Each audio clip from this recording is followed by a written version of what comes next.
ఓం శ్రీ సాయిరామ్. ఎయిర్పోర్ట్లో స్వామి అల్పాహారం తీసుకోవటం కూడా ఆ ఎయిర్పోర్ట్ ఓపెన్ రోజున వెళ్ళినప్పుడు చూశాను. తర్వాత ప్రశాంత్ నిలయం వచ్చా.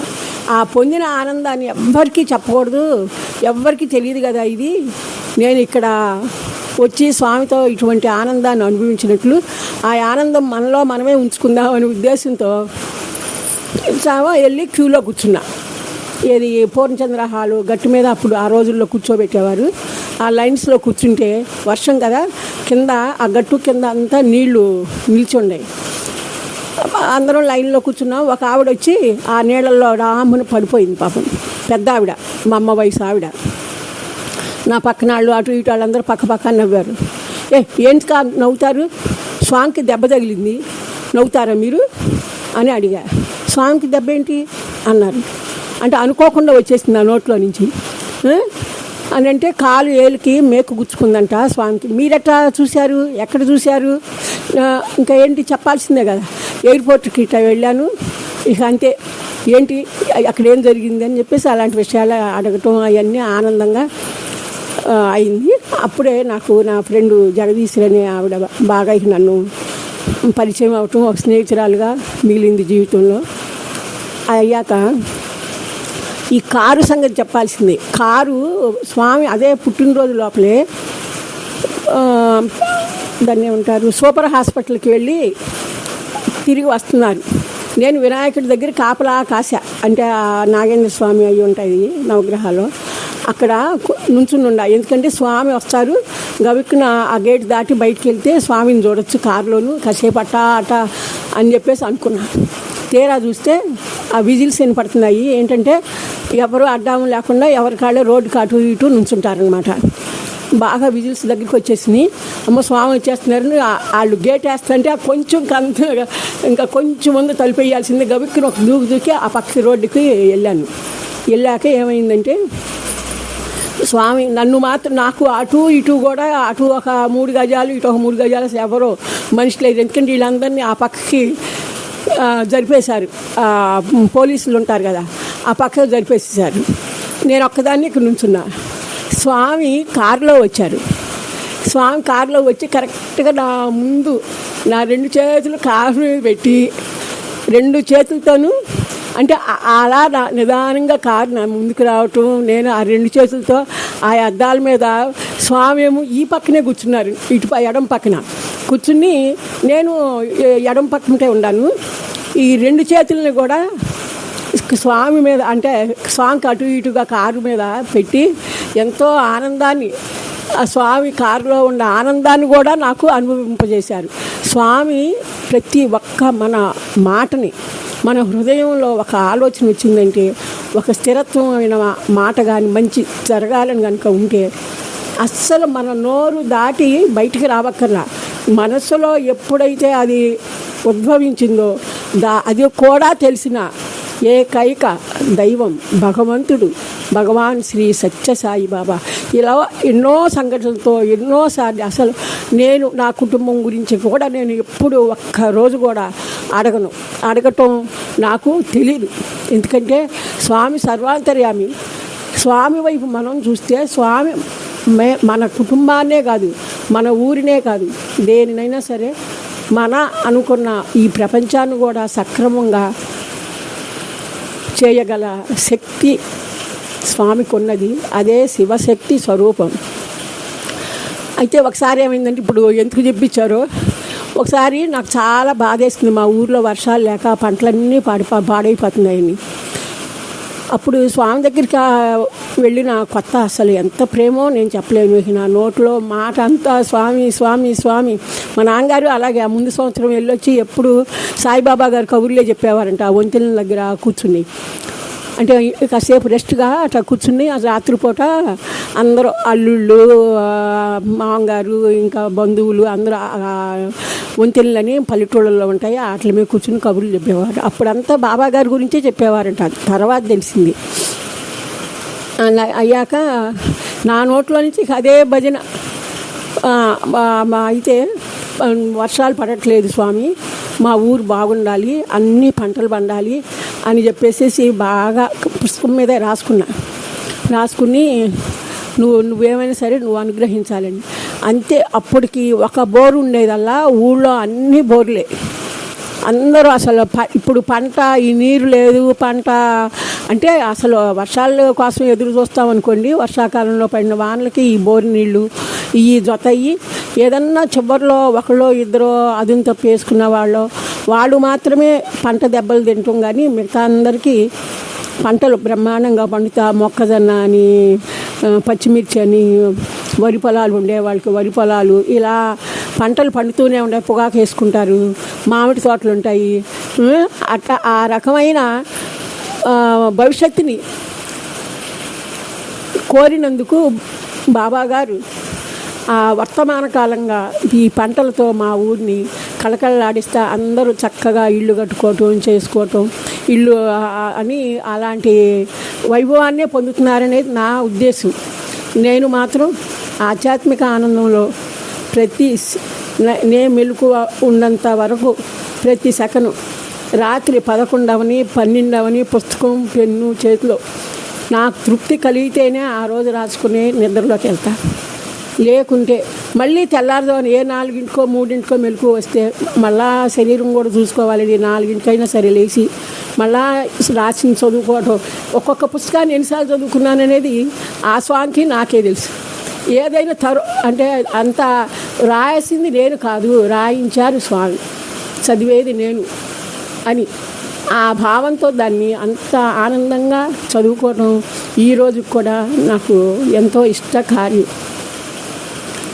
ఏదో అనుభూతులు అని కాదు, స్వామి యొక్క దివ్య శక్తిని నా మానవ జాతికి అందించటమే నా యొక్క దివ్య సంకల్పంగా బాబాగారు అనుగ్రహించారు. కాబట్టి ఈ రోజున ఈ ఛానల్ ఓపెన్ చేయటం ఏంటో, ఈ ఫోన్ కూడా నేను నిజంగా మొన్న 22వ సంవత్సరం వేద పురుష సప్తాహ జ్ఞాన యజ్ఞానికి వెళ్ళటం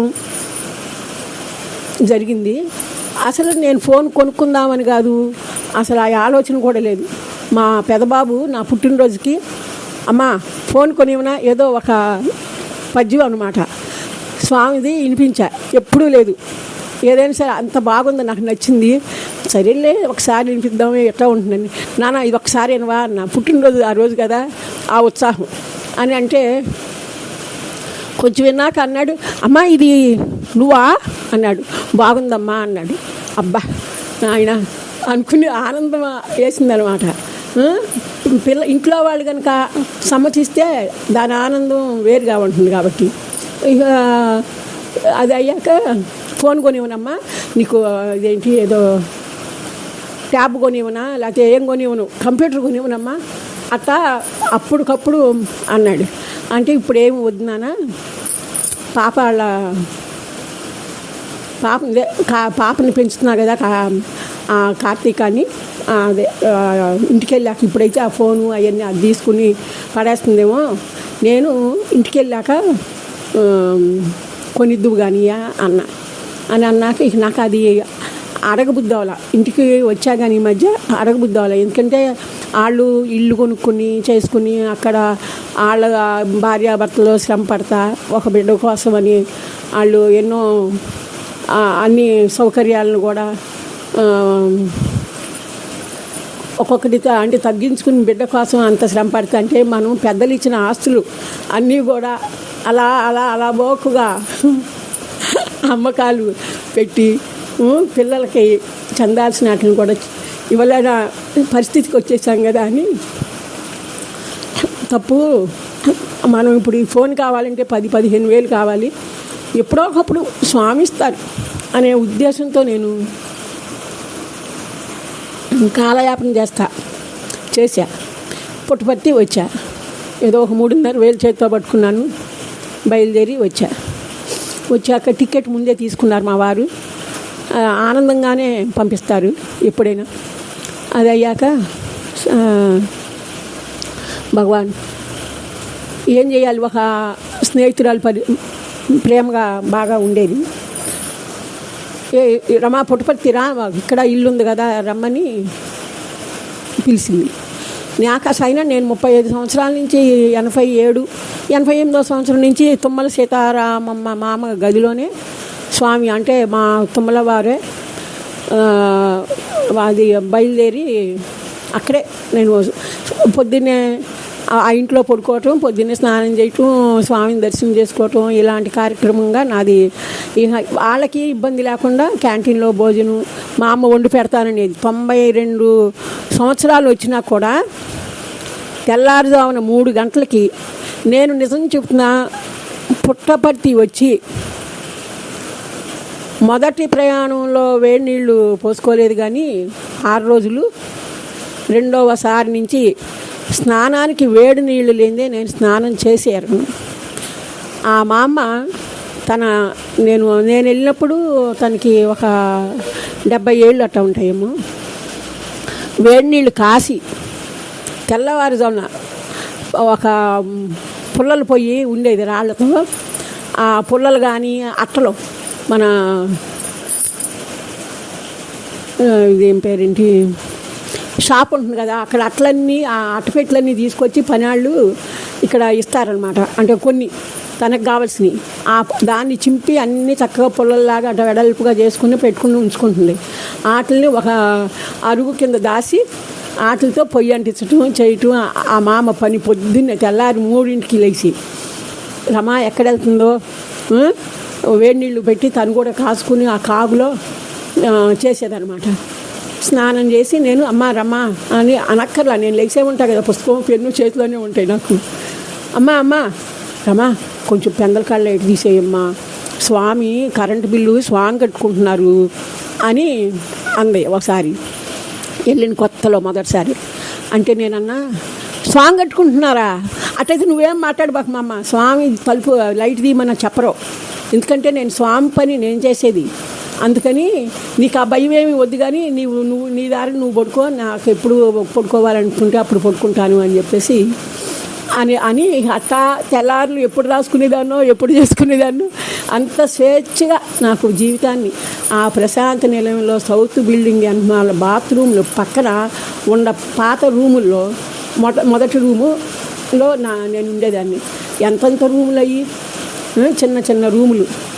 మా అమ్మ నేను వాళ్ళ కొడుకు కోడలు వచ్చినా కూడా అట్లా దాంట్లో అక్కడే అంటే ఉన్న స్నేహితురాలు ఇంటికి వెళ్తాం అట్లా జరిగేది. కానీ నేను ఆ ఇంట్లో ఒక మనిషిలాగా చాలా ఆనందంగా, అమ్మ ఎవరు వచ్చినా మా ఇల్లు మా మొగుడు లేకపోతే ఇంకోటో ఈ కబుర్లే కానీ స్వామి గురించి మాట్లాడేవాళ్ళు ఉండరమ్మా, నువ్వు ఎప్పుడు స్వామి గురించే ఉంటున్నావు, అందుకని నిన్ను ఇక్కడ ఉండనిస్తున్నా అని స్పష్టంగా చెప్పింది.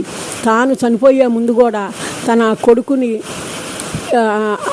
అర్జునరావు అన్నయ్య ఆయనతో చెప్పింది, అయ్యా ఎప్పుడు కూడా రమాని మీరు ఇక్కడ ఉండటానికే ఇష్టపడండి, రమా మాత్రం నేను చెప్తున్నాను మీకు, రమాకి ఇక్కడ మన ఇంట్లో ఉండేటట్టుగానే మీరు వసతి చూసుకోవాలి అని చెప్పింది.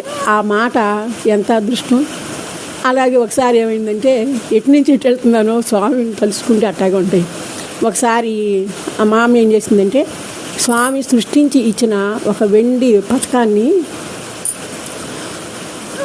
కొక్కు ఊడిపోయిందమ్మా రమా, ఇది ఎవరితో చేయించాలో వాళ్ళకి తెలియదు, దాటి గేటు దాటి బయటకు వచ్చే పని లేదు అని అంటే నేనన్నా మాకు ఏలూరు దగ్గరలో ఉంది కదా అని నేను చేయించాలి మా అమ్మ, పైన కుక్కమే కదా చేయించుతానన్న.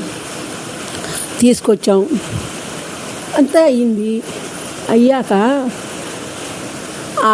దాన్ని బంగారుపు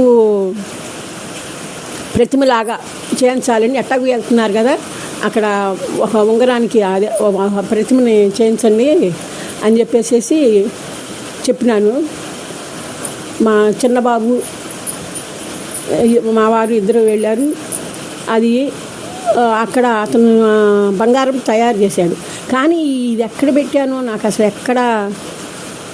అసలు కనపడలేదు కాదు, నిజంగా మాయమైపోయింది అనేది నా నమ్మకం. ఎక్కడ పెట్టానో ఎతిక కనపడలా. సరేలే అని చెప్పేసి ఆ బీరువా ఏదో అడుగును ఊడిపోయిందని కూడా ఆ బీరువాని ఎవరికో ఇచ్చేసాను నామమాత్రంగా తీసుకుని. 200 300 కింద అలాంటిదే. కానీ ఆ రోజు కూడా ఎతికి అమ్మో బీరువాలోనే పెడతాను ఇంకోసారి పెట్టను స్వామి, ఎక్కడుంది ఎంత ఎతికినా కనపడకపోతే సరేలే ఏం చేద్దాం అని అనుకున్నా. బంగారపుది ఈ లోపల ఈ బంగారపుది వచ్చింది. కానీ మా అమ్మ పుట్టపర్తి 6-7 నెలలు నేను మానేసి వెళ్ళటం. ఎందుకంటే స్వామి చేతితో ఇచ్చిన పథకాన్ని మార్చి బంగారపుది ఇస్తే తీసుకోగలదా అనేది నా భయం. నేనైతే ఊరుకోను కదా.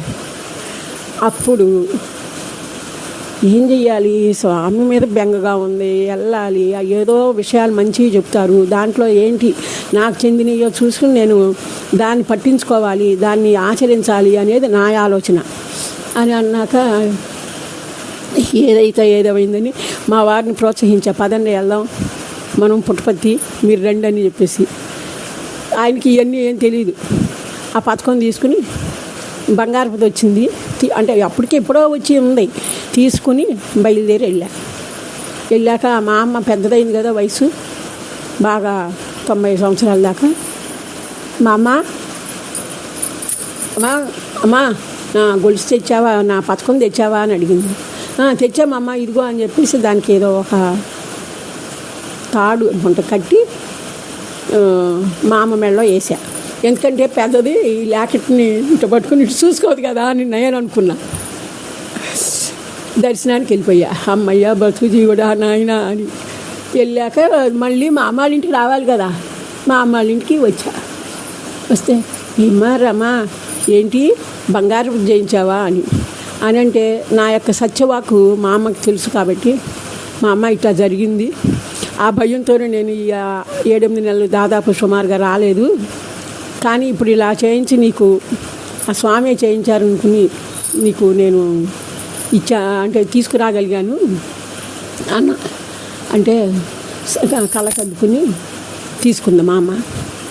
తీసుకున్నాక ఇక ఆ సమస్యని నేను భయంతో 7-8 నెలలు గడగడలాడితే ఒక సెకండ్లో స్వామి ఆ సమస్యను అలా తీర్చారు. ఆనందం అనిపించింది. అంటే ఇదంతా ఎయిర్పోర్ట్లో వచ్చిన విషయాలతోగానే ఇది అనుకోని రీతిగా నా కరెంటు అయితే ఉంది, కానీ పైన వాన రికార్డ్ చేసుకుంటే ఎక్కడ ఈ సౌండ్ దీంట్లోకి వస్తుందని ఇట్లా జ్ఞాపకాలను ఎవరో వేసుకుంటూ నాకు నేను విని అది బాగుంటేనే ఆ లోపల నుంచి వచ్చే ఆనందాన్ని వినిపించాలి అని కాదు, నేను కూడా వినాలి అని ఈ రకంగా మాట్లాడుకుంటూ ఏదో కొన్ని జ్ఞాపకాలని ఇలా పొందుపరచడం అయింది. జై సాయిరామ్.